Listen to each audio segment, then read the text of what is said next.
आगे बढ़ेंगे। शिवेंद्र सिंह परमार की रिपोर्ट क्या कह रही है आपको बताते हैं। एसीबी के डीजी राजीव शर्मा जाएंगे सेंट्रल डेपुटेशन पर। बीपीआरएनडी के डीजी बने आईपीएस राजीव शर्मा अब दिल्ली में संभालेंगे bureau of research and development की जिम्मेदारी। एसीबी में अब तक नए डीजी की हो सकती है नियुक्ति और एसीबी में नए डीजी की नियुक्ति की राह खुली है। चूंकि एसीबी के डीजी का पद संभाल रहे राजीव शर्मा सेंटर डेपुटेशन पर जाएंगे। बताया गया कि बीपीआरएनडी के डीजी बने हैं आईपीएस राजीव शर्मा। दिल्ली में संभालेंगे bureau of research and development की जिम्मेदारी। चूंकि नवीन पद उन्हें मिलेगा, नवीन जिम्मेदारी के साथ अब डेपुटेशन पर यानी कि प्रतिनियुक्ति पर दिल्ली पहुंचेंगे। तो अब जो पद वो संभाल रहे थे एसीबी के डीजी का, जो कि काफी महत्वपूर्ण पद है जिस तरह से एंटी करप्शन ब्यूरो कार्य कर रहा है, ऐसे में हमारे साथ सहयोगी शिवेंद्र जुड़ गए हैं।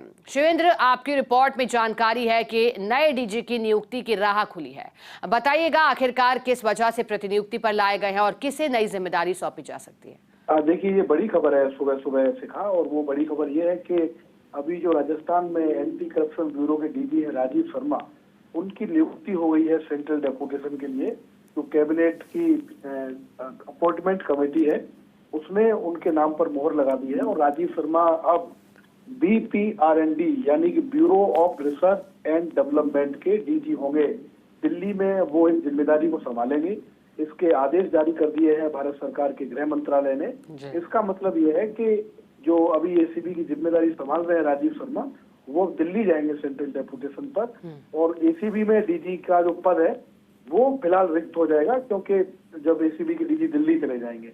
तो अब ये अनुमान लगाया जा रहा है, संभावना है इस बात की कि राजस्थान सरकार एसीबी में नए डीजी की नियुक्ति कर सकती है। हालांकि इसके लिए चुनाव आयोग की परमिशन उनको लेनी पड़ेगी, क्योंकि अभी आचार संहिता चल रही है। तो ईसीआई की अनुमति से ही ये नियुक्ति होगी कि एसीबी में डीजी कौन होगा। लेकिन दो अधिकारी हैं जो इस रेस में सबसे आगे चल रहे हैं। पहला नाम है रवि प्रकाश मेहरा का, जो अभी डीजी साइबर क्राइम है, डीजी कैडर के अधिकारी हैं, और दूसरा नाम है राजेश निर्वाण का, जो अभी ताजा डीजी बने हैं कुछ दिन पहले, और अभी वो संभाल रहे हैं डीजी होमगार्ड की जिम्मेदारी। इन दो अधिकारियों में से किसी एक अधिकारी को डीजी बनाया जा सकता है, या एक संभावना यह भी है कि जो एसीबी में सीनियर मोस्ट एडीजी हैं हेमंत प्रियदर्शी, जो कि कांग्रेस सरकार में भी एसीबी डीजी का अतिरिक्त प्रभार संभाल रहे थे, उनको ही जिम्मेदारी दे दी जाएगी। ऐसा इसलिए क्योंकि जो हेमंत प्रियदर्शी हैं वो भी आने वाले 2-3 महीनों में डीजी बनने वाले हैं। तो अगर सरकार चाहे तो हेमंत प्रियदर्शी पर भरोसा जताकर उनको भी एसीबी डीजी का चार्ज दे सकती है।